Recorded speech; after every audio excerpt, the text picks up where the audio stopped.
They are the point of the spear.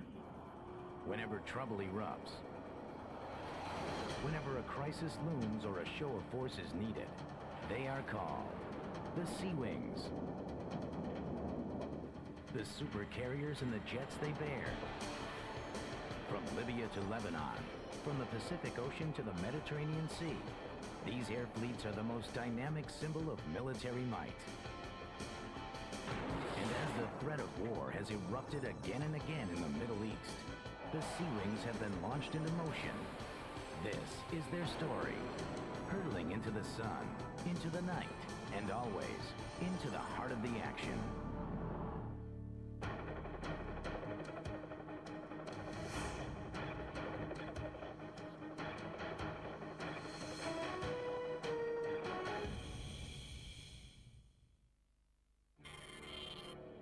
January 1998, the Persian Gulf. For months, tension has been building. In an ongoing game of cat and mouse, Iraqi President Saddam Hussein has blocked UN inspectors from carrying out their mission by obstructing their search for chemical and biological weapons. Months of negotiations with Hussein have proven fruitless. And now it is time for action. Time to convince Hussein of the international resolve.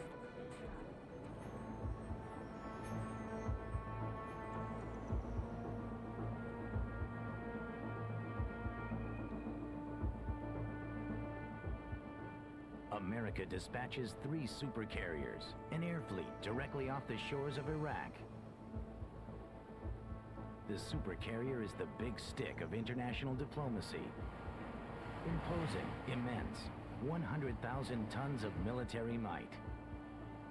The carrier is a citadel at sea, yet it bears no weapons of its own. Its power comes from its airplanes. The Hornet, the Tomcat, the Hawkeye, and the Prowler. In all, over 80 combat aircraft. Day and night, the jets take off from this floating airport, screaming out over the Persian Gulf, flying countless missions over Iraq to encourage Hussein to do the right thing. And if not, to punish him with a blistering attack. The situation is tense, balanced on a knife edge between war and peace. And right in the center of the drama is Navy pilot Lieutenant Eller Aiello. Iraq, the skies over it are very dangerous. Anything could happen in any second. We never knew if he was going to shoot at us. We never knew when we were going to get the order to shoot at them. But for the Navy's crew, life in the danger zone is just part of the job.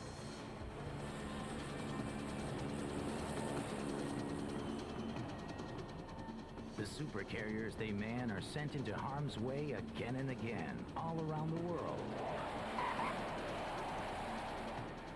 It's a job for which they alone are qualified.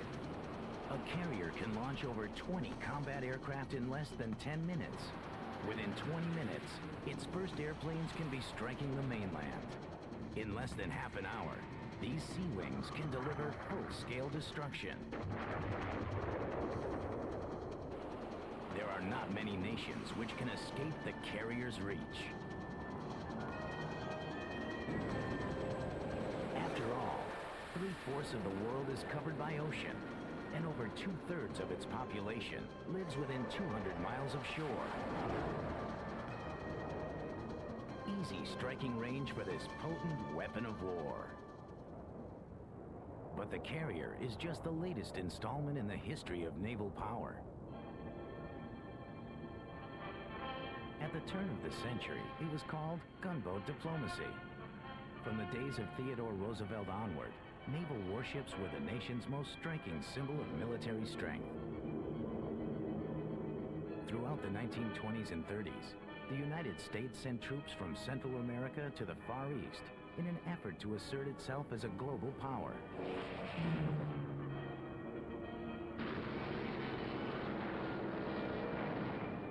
During World War II, battleships could destroy targets dozens of miles inland with their powerful 16-inch guns.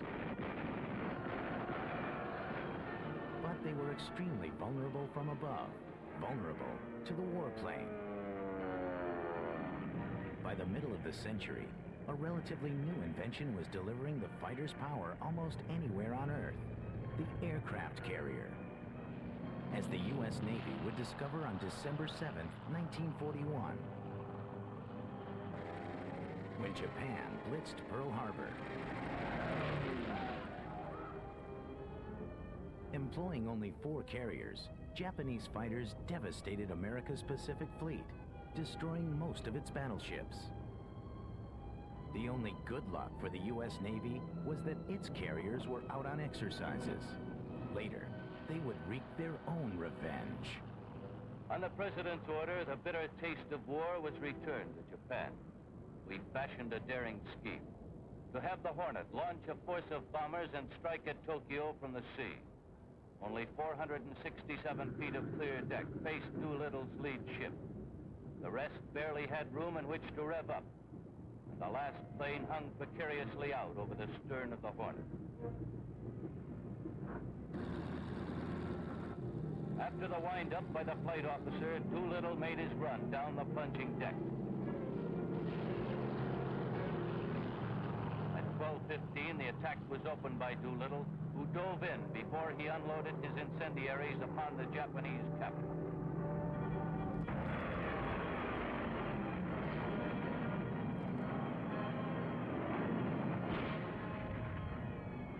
Carriers had changed the face of war in the Pacific. For the next 4 years, the campaign would be a series of grueling naval conflicts. Carrier battles like Midway and Leyte Gulf would be the largest in this century. Eventually, the Allies would achieve victory over Japan, in large part because of the aircraft carrier.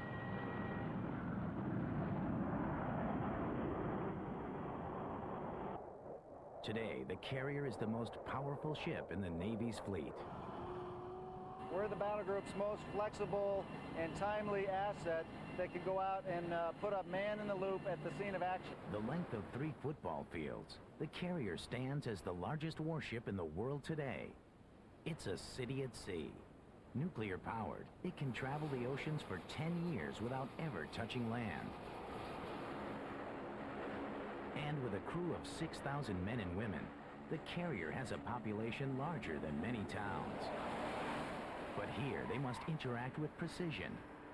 In peacetime or battle, life on a carrier is a high-speed, high-stakes choreography played out on the grandest stage, the oceans and skies of the world. Every bit of personnel and equipment must work together. The crew supports the airplanes, and the airplanes support each other. Fighters protect the strike aircraft. Radar planes watch over all the jets aloft. Helicopters guard the carrier and its men. And to enact this ballet time and time again, thousands of sailors must toil in unison 24 hours every day. Life on a carrier, it's really tough. They're long hours. I didn't go to bed about 2 o'clock last night, got up at 6 this morning. We've been out here several times now this year. The workups are really hard. Of the total crew, there are only about 100 pilots on board. It takes the other 5,000 plus sailors to operate this massive ship and maintain its warplanes. It's not an easy job. On a carrier, tons of metal and explosives are slamming onto and off the deck at high speed. You don't want to be in the wrong place at the wrong time. There's approximately 200 or so people on the flight deck working at the same time, and each individual is concentrating on his own job. Everybody just kind of doing what they have to do. Well, it takes that second set of eyes to make sure that they're not falling into harm's way. Yet the men and women of the supercarriers have made a career of being in the most dangerous places at the most precarious times. For these sailors and pilots man the nation's front line of defense. They stand at the tripwires of international conflict.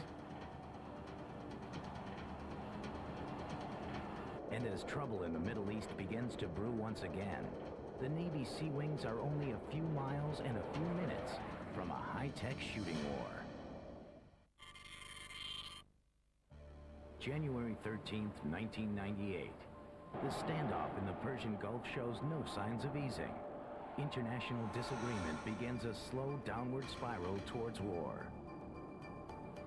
Looming off the coast of Iraq, nothing conveys the threat of that war more clearly than the presence of the mammoth supercarriers. Of course, the ship's large size also makes them large targets. But they carry their own protection, the F-14 Tomcat. It is the fleet defender. Whenever carriers anchor off foreign shores, the Tomcat is the first airplane off the deck. It is one of the most powerful aircraft ever designed, one of America's top guns in an air-to-air dogfight. You can get it going about 550 knots, pointed 70 degrees straight up, and it goes from 5,000 feet at 0.9 Mach all the way up to 35,000 feet when you just stop because that's far enough. You have an improved radar system in there and a whole bunch of other systems that give it a better fighting capability. When fully loaded for battle, the Tomcat can weigh nearly 30 tons. That's because it carries the Phoenix, the heaviest air-to-air missile in the American arsenal. With it, the Tomcat can take out targets up to 100 miles away. The Phoenix was originally designed to counter Soviet bombers and the nuclear missiles they carried. The Tomcats were sent out to intercept these big airplanes time and again during the Cold War. Today, this threat has disappeared, but now the Tomcat's job has gotten much more complicated. They can no longer just launch missiles from 100 miles away. To protect the carriers and the airplanes they bear, the Tomcats will circle the battle group, standing guard against danger. It's known as Combat Air Patrol, or CAP.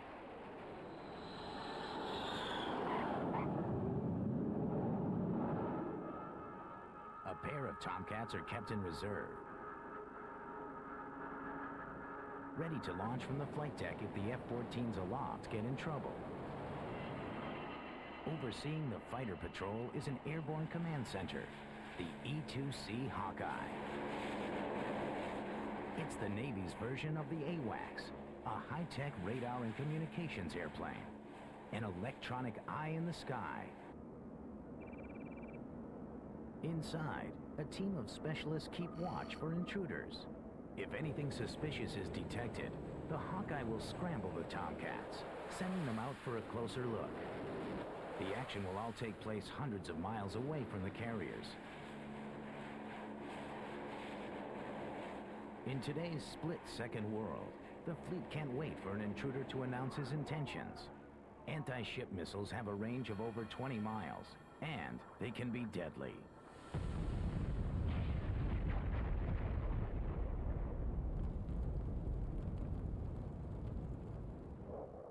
So the Tomcat must confront the intruder far from the fleet.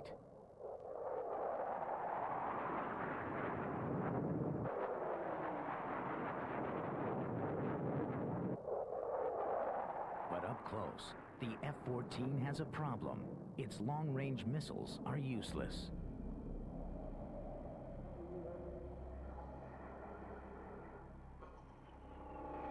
This is not the first time the Navy has encountered this dilemma. Back in the Vietnam War, the Tomcat's predecessor, the F-4 Phantom, was the most sophisticated fighter the Navy had. Its formidable missiles could take out targets dozens of miles away. Early on, the Navy decided the Phantom would never get close enough to enemy airplanes to need a machine gun. That proved to be a deadly mistake.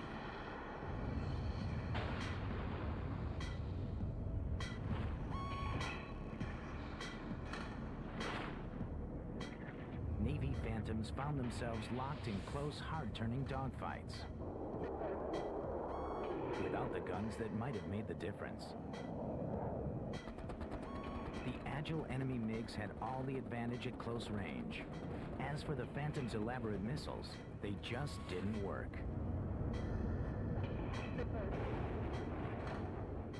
The weapons couldn't handle the jarring nature of jet combat, and with each takeoff and landing, their electronics were literally shaken to pieces. Even when the Phantom could place a MiG in its sights, the missiles would miss time and again. For all the sophisticated technology of the U.S. fighters, by the war's end, just as many Phantom as MiG pilots had been killed in combat. For the Navy, it was a terrible blow.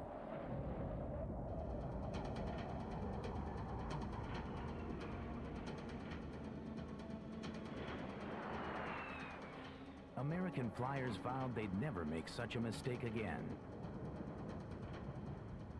Naval aviators adopted new training methods, new tactics.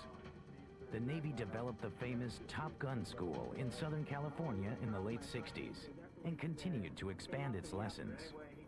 Today it remains the world's most renowned academy for mid-air combat skills, a school for dogfighting. The Navy set out to improve not just the pilots, but the airplanes too. They began to develop an air-to-air fighter capable of carrying a larger and heavier assortment of weapons, an airplane that would be faster and more maneuverable than the Phantom. The result? The F-14 Tomcat.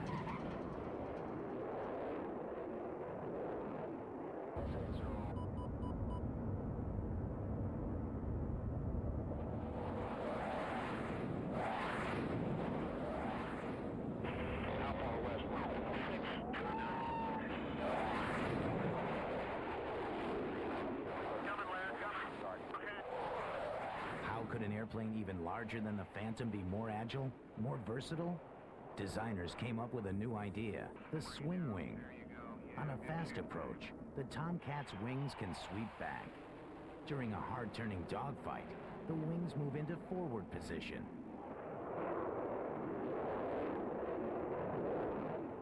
Yet for all the advances, no one was sure if the electronics of this new age would prove any more reliable than their predecessors from the Vietnam War. The proof would come in an unlikely place. In August 1982, the 6th Fleet was conducting exercises near Libya's Gulf of Sidra. Relations between the U.S. and Libya had been strained for months. Commander Henry Lehman and Lieutenant Lawrence Morzewski were on combat air patrol over the so-called Line of Death at the height of tensions.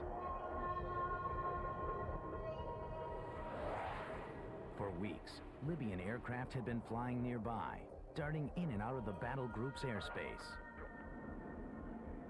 Then, 2 unidentified airplanes ventured even closer, too close for comfort. The Tomcats were ordered in, and suddenly, things got very scary very quickly. A Libyan missile flew by, and a dogfight was on.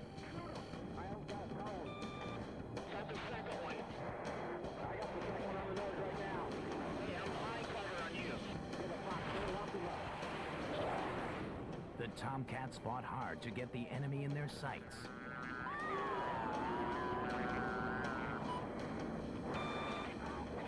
Then they let fly Sidewinder missiles.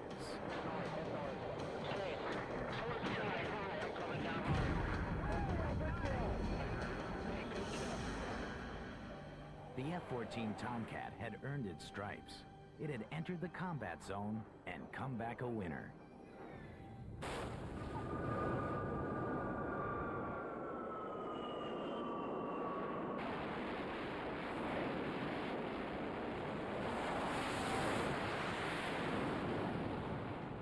In the following years, the Tomcat would get yet another role and a new nickname, the Bombcat. Transformed from interceptor to a strike role, the F-14 received some new technology.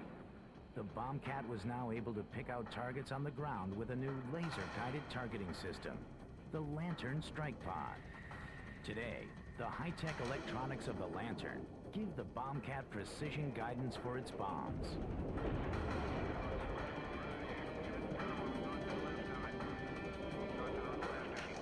And It's all controlled by the man in the back seat, the radar intercept officer, or RIO.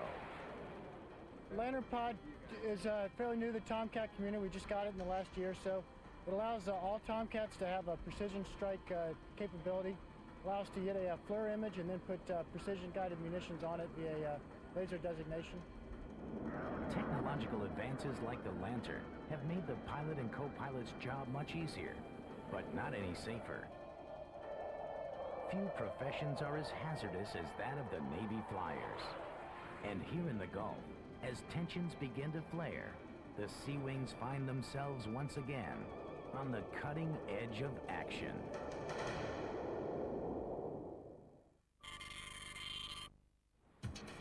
January 28, 1998. 4 weeks into the mission in the Gulf, for Lieutenant Aiello and the other pilots of the Sea Wings, the call to action may come at any moment.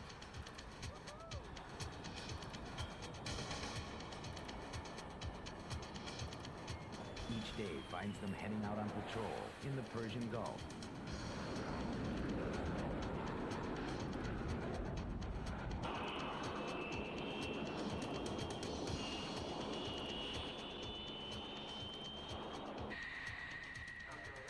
Even before the combat starts, every day is a risk. As the pilots know, with every flight, the survival of the entire ship is in their hands. A miscalculation of a few feet on a routine landing or takeoff can prove fatal. You have no chance to make a mistake. You make a mistake to kill not only you and your RIO, but maybe other people on the flight deck. There is nothing cavalier about flying a $30 million airplane with high-tech explosives. Pilots take their job very seriously. And this morning, as every morning, it all starts in the briefing room. What you don't see in movies like Top Gun or any of these specials a lot of times are what goes on before and after the flights. Briefings map out the missions for the day. On any morning in the Gulf, Aiello and his fellow pilots might be patrolling Iraqi borders or enforcing the no-fly zone. We don't just go out and tool around looking for a job. We have specific things we try to accomplish. We also talk about safety. We talk about contingencies, anything that might happen, whether somebody ejects, maybe somebody has to go land somewhere other than on the ship. And then we cover any questions anyone might have. Then we get in and actually go do the mission. As the clock ticks down, pilots and crew don G-suits. This piece of gear helps us withstand G-forces that we're going to experience when we're flying. Looks basically like a set of pants that fit snugly. They have a bunch of bladders in them that will actually inflate when we're experiencing G-forces. And that helps keep blood from pooling in the lower portions of our bodies. They're actually quite comfy. Then it's time to head up to the flight deck.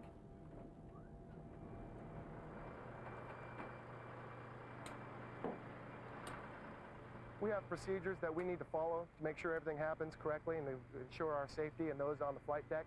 We have checklists that we follow just to make sure that certain things are in certain places. A flap switch, for example. I want to make sure my ejection seat is armed in case I need it. Before each flight, the pilots have roughly 45 minutes to complete all checks. Then it's time for action. The pilot mounts up and awaits word from the primary flight operations center. When the air boss gives the go-ahead, the aircraft taxis to the CAT, the catapult that will fling it skyward. The pilot maneuvers near the shoe, the connection that links the aircraft to the steam catapult.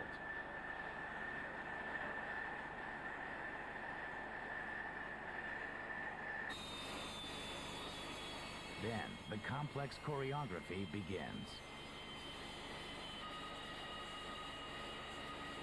A member of the launch crew hooks the airplane up to the shoe with a holdback unit.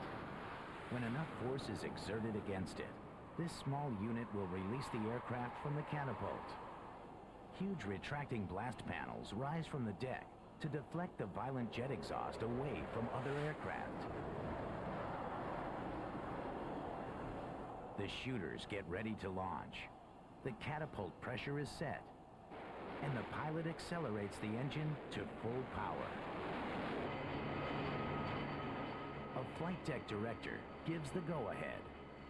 We're also looking in the heads-up display, or what we call the HUD, to make sure we have enough airspeed to fly. Speed is life, so we need at least a minimum of approximately 150 knots, so 160 miles an hour, so to speak, to make sure that the aircraft is going to have enough lift available to fly away.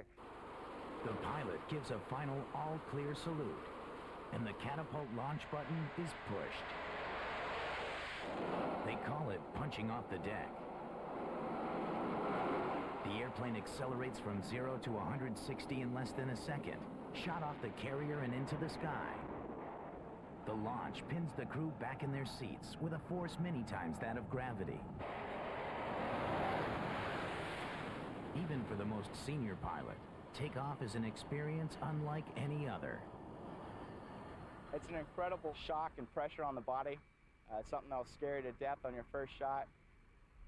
I remember my first shot out, actually my first couple of cat launches, you'd hear other guys accidentally click the radio and just screaming all the way down the chute as they come off. Within moments, the aircraft is miles away from the carrier, clearing the way for other jets to take off. And the drama of the carrier launch is repeated again and again. Usually it's pretty fun. It's like a roller coaster ride. We enjoy it. There's not much that we can do about it, so we just sit back and enjoy the ride.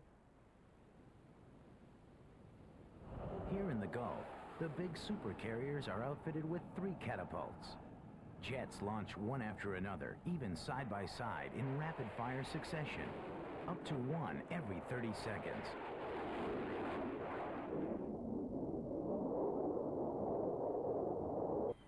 Dozens of aircraft scramble to go aloft, and Lieutenant Aiello and his squadron head out on one more mission towards Iraq. But while the pilots have the glamour job, the real fate of the mission rests squarely on the shoulders of several hundred other men, the deck crew.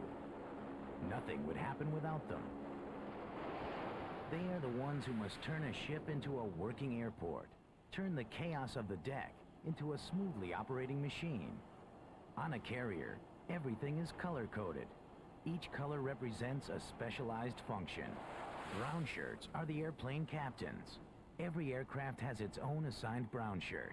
They make sure it's mission ready. Blue shirts are airplane handlers, responsible for moving aircraft on deck. Yellow shirts are flight deck directors, the traffic cops of the carrier. They instruct pilots when and where to move their airplanes. Green shirts are specialists in takeoffs and landings. One green team handles the launch, fastening the aircraft to the catapult. The other greens work the landing, keeping an eye on the arrestor line at the stern of the ship. The purple shirts, nicknamed grapes, fuel the aircraft. And the red shirts are in charge of the explosives, bombs, missiles, and any other type of weapon the mission may require.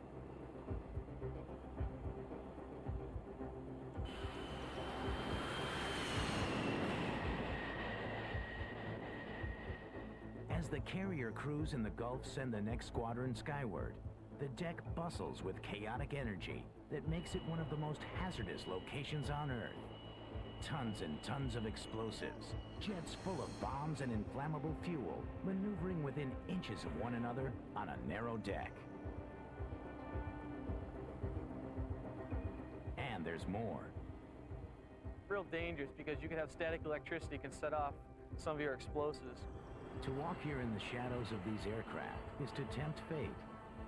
Powerful engines suck up tremendous volumes of air and have been known to lift sailors right off the deck and pull them into the engine's rotating turbine blades. I have an instinct of where I know I can be and where I can't, and where the dangerous situations are. The sheer volume of noise makes speech impossible. Hand gestures have become the language of carrier operations. Beyond the constant barrage of noise and heat, there's the basic stress of a crewman's life. Operating at high speed, with little sleep, in unforgiving conditions, there's not much room for error. Because here, almost any mistake might lead to injury or death. The key is to make sure slip-ups don't turn into casualties. failed takeoffs, botched landings, they can all claim lives. And when an F-14 recently crashed into the deck of a carrier, it took an heroic effort to contain the damage, to ensure the crash claimed no victims. For when accidents occur, when fire sears the deck, a few brave men and women are standing on guard, ready to save lives in a race against death.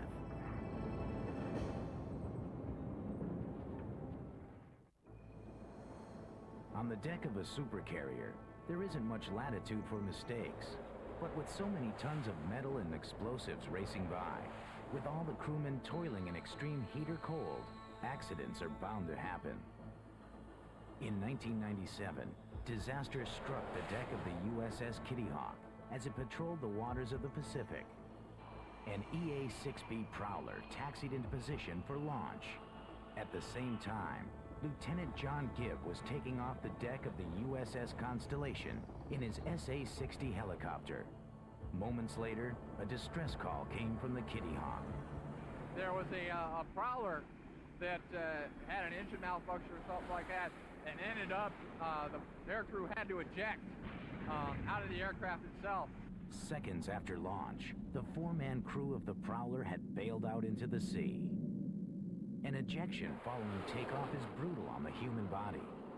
First, you travel from 0 to 160 in less than a second. Then, you are suddenly shot 300 feet up into the air by an explosive under your seat. By the time you hit the water, the shock and exhaustion may leave you stunned and paralyzed.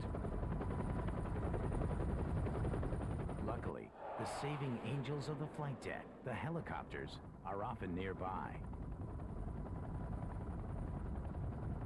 Will basically remain anywhere within 10 miles of the aircraft carrier anytime there's a launch or recovery cycle.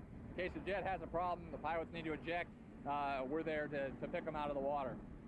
The four Prowler crewmen needed help, desperately. Most of the helicopters were unavailable, but Lieutenant Gibb was close enough to lend a hand. There's a pilot in the water. What we'll do is come down to a 10-knot hover. Swimmer will jump out of the aircraft. We'll come up to 60 feet, hover there. Swimmer will go over, check out the pilots, make sure they're good, bring them over, and then we have a rescue hoist on the other side where we'll just lift the pilot and our swimmer back into the aircraft and bring him back aboard the carrier if he needs medical attention. The waves were choppy, the crosswind strong as Lieutenant Gibb brought his helicopter into position. Sending down a line, he plucked the crewmen from the ocean. Battered, bruised, but still alive, they were transported back to the Kitty Hawk and then on to Balboa Medical Hospital.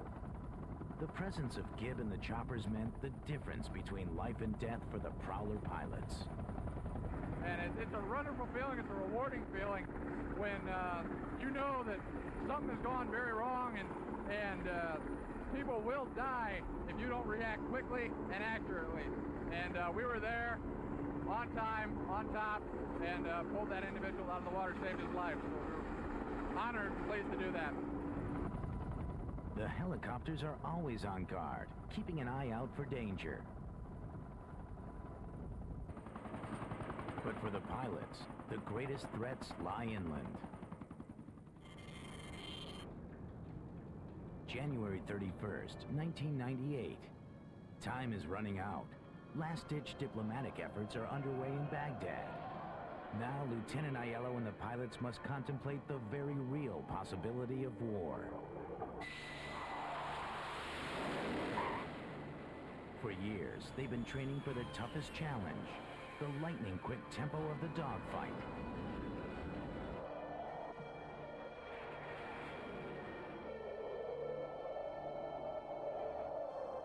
As the pilots say, if you have time to think, it's too late.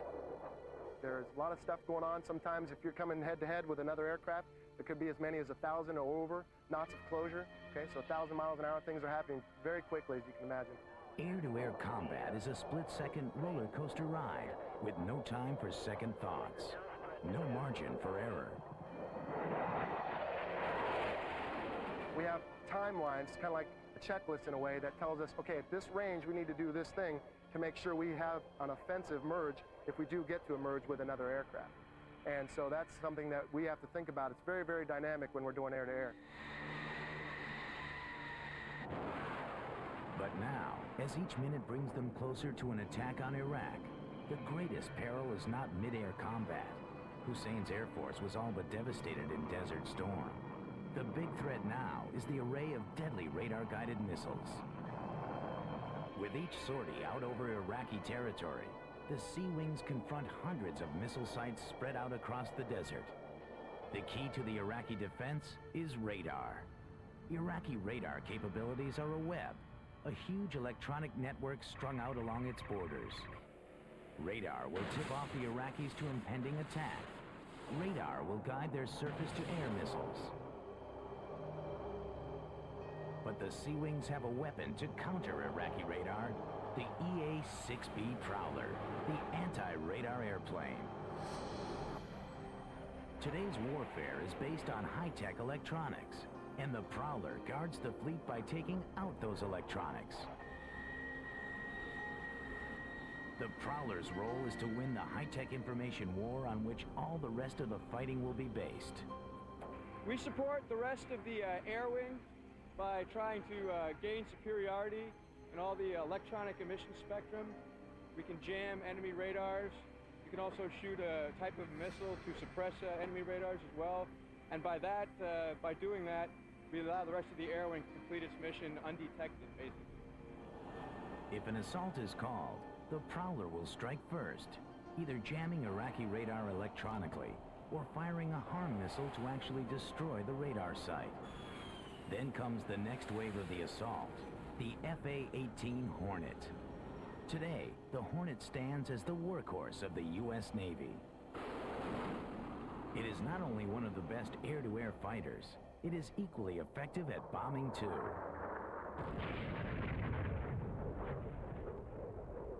The F-18 is a multi-purpose strike fighter aircraft. We can escort ourselves into a combat zone using the air-to-air radar to take out any kind of interceptors that might be defending the target. We can then drop our bomb or deliver our ordnance and then return and also defend on the way out. The Hornet is the jack of all trades.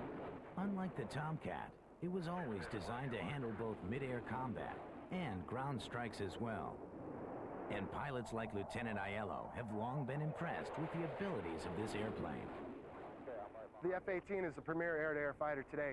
It carries the AMRAAM missile as well as the Sparrow and the Sidewinder missiles. The Hornet's ability as both fighter and bomber means that one day soon, it may completely replace the Tomcat. Screaming across the skies of the Persian Gulf, the Hornet's abilities are clear. This fixed-wing airplane is cheaper, smaller, more maneuverable, and it packs a deadly punch. The easiest way to distinguish the Hornet from the Tomcat is the tail. The Hornet has a V-shaped tail. The Tomcat stabilizers are straight up vertical. But the Hornet's most distinctive feature is the lack of a co-pilot. It's easy for one person to do everything we need to do for that reason. And we do have all the information that we need without the second person to operate it, because then when you have a second person, there's always that possibility of communication breakdown. Maybe you're not seeing what he's seeing, maybe he's not telling you what you need to know. So there's a possibility that two people could work less efficiently than one. Nonetheless, the Hornet pilots face one hard truth. They fly alone. There is no backup. In the heat of battle, they're by themselves. And so they must concentrate harder, work faster, execute more efficiently. Their only companion is a checklist. When we're doing an air-to-ground mission, we also have a checklist, a timeline. If we're 20 miles away from a target, there's certain things we want to do in the cockpit to make sure we're ready to persecute any given target, be it a tank, a bridge, a hangar, whatever it is. And as we get ready to deliver the ordnance, then we're doing certain things to make sure it happens. As the clock runs down, as an assault on Iraq begins to look more and more imminent, how will Lieutenant Aiello fare? How will the Hornet survive the threat of Hussein's surface-to-air missiles? The Sea Wings are hoping that a new weapon will provide the answer. February 14th, 1998. As frantic diplomatic efforts try to break the stalemate, critical minutes are ticking by. The Gulf hovers at the point of no return. Airplanes are scrambling into the air, ready to launch an attack when the order comes in. In the battle for air dominance, the fight will turn on the Hornet's ability to take out Saddam Hussein's large supply of surface-to-air missiles. In the past, aircraft like the Hornet would have had to come within range of these missiles to drop their bombs. Today, Hornet pilots have new weapons which can give them a powerful long-range punch, the ability to strike from beyond the reach of danger. A new type of ordnance known as standoff weapons. The most potent is the JSOW, the Joint Standoff Weapon. When an attack on Iraq is finally ordered, Hornets will fly in and drop these JSOWs more than 40 miles from their targets, clearly out of range of any ground-based threat. As a JSOW drops, small wings pop out from its side to give it additional lift. Aiming is done in a revolutionary way, not by eyesight, but electronically, with the help of global positioning satellites above. There is no steering. The bomb is locked onto its target even before launch. This is computer-guided devastation.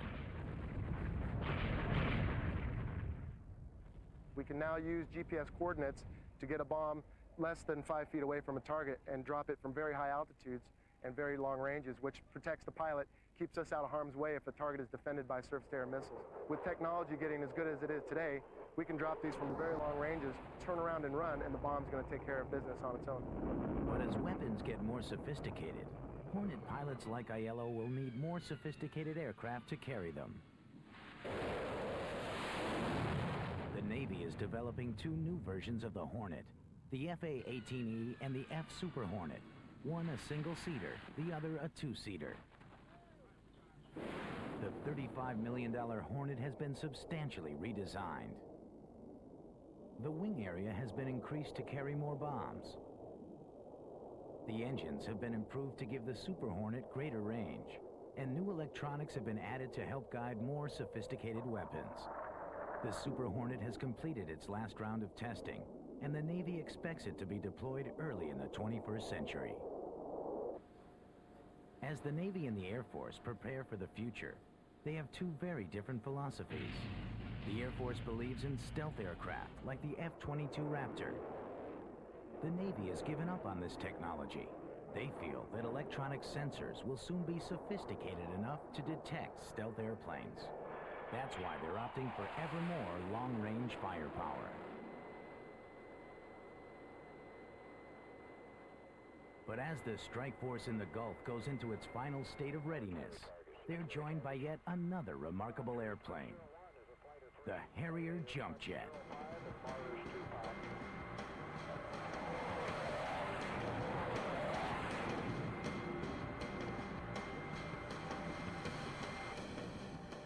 The Harrier is the ultimate aircraft for getting in and out of tight spots. It doesn't need a catapult or a runway.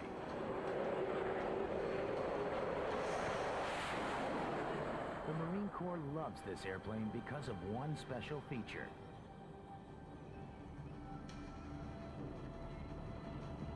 With the rotating nozzles under its wings, the Harrier is the only aircraft that can take off and land vertically. The Harrier was invented by the same country that created the first aircraft carrier, Great Britain.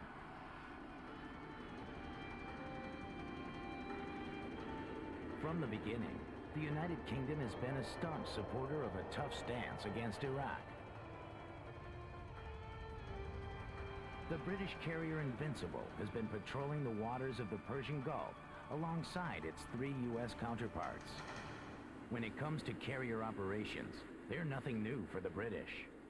They developed the first carrier during World War I and led the way in carrier design for much of the Second World War. But in recent times, as supercarriers have become more and more expensive, the British have designed smaller, more efficient carriers, like the HMS Illustrious.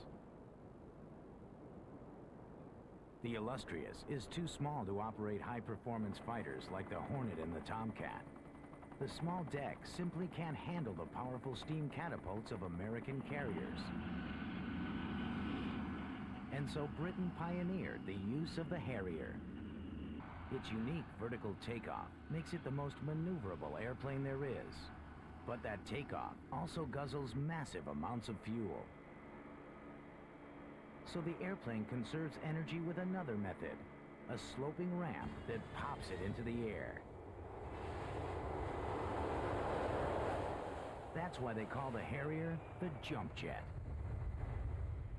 But the ramp's designed to ballistically propel you airborne, and then once the aircraft gathers enough speed, the aircraft's wing then develops a lift, which then puts you into what everybody else knows as conventional flight. No matter the takeoff, there's only one way to land the Harrier, and that's vertically, dropping straight down. The control and configuration of the nozzle system is extremely complex. The slightest miscalculation can cause one nozzle to put out more thrust than the other, literally causing the Harrier to flip over and crash.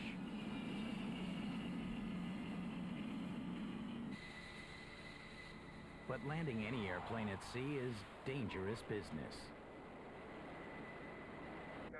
Just imagine trying to put down 20 tons of metal, explosives, and fuel on a moving target. A target rolling and pitching with the waves.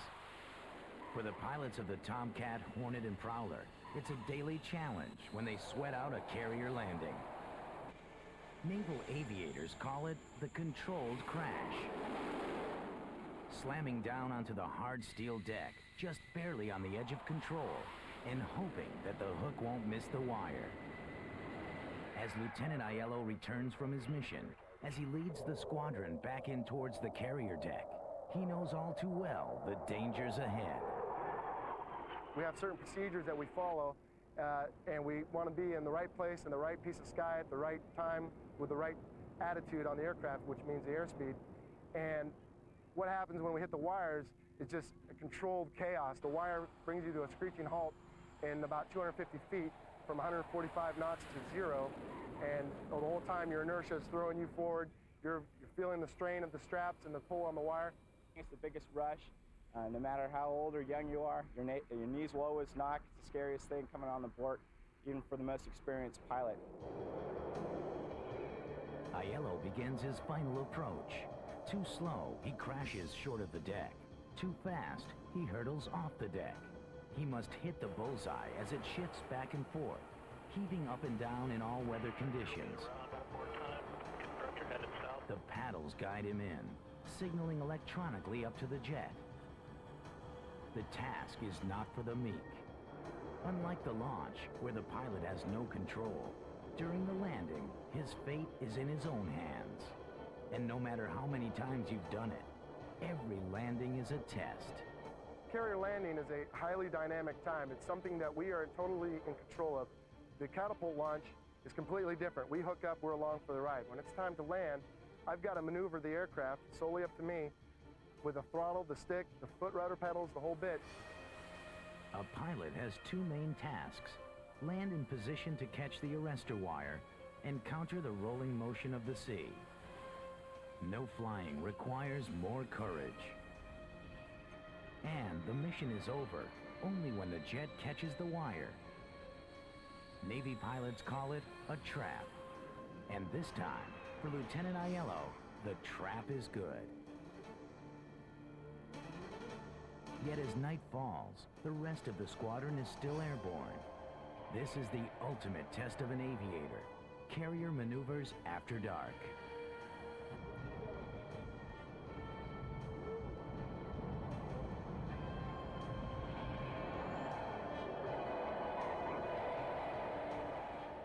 Some say the shot at night is the scariest thing because you're going from somewhat of a lighted deck here to pitch blackness with minimal airspeed on the aircraft. Speed is life. Not enough off the end can kill you. One by one, the pilots return. As night turns into morning, they've all made it back safely. And this morning, there is momentous news. While no bombs were dropped and not a single shot fired, the Sea Wing show of power has in fact accomplished their mission. In the face of the supercarrier's overwhelming display of force, Saddam Hussein has backed down. At the 11th hour, UN Secretary General Kofi Annan has mediated an agreement with Hussein. With such a large amount of military strength arrayed against him, Hussein has agreed to comply with UN demands for weapons inspections. The big stick has been brandished, and the enemy has backed down. At least for now. But as the months and years go by, the supercarriers and the Sea Wings will find themselves back on duty once more. And once more, wherever danger appears, they will be there, floating citadels, movable islands of war, ruling the waves and the skies above.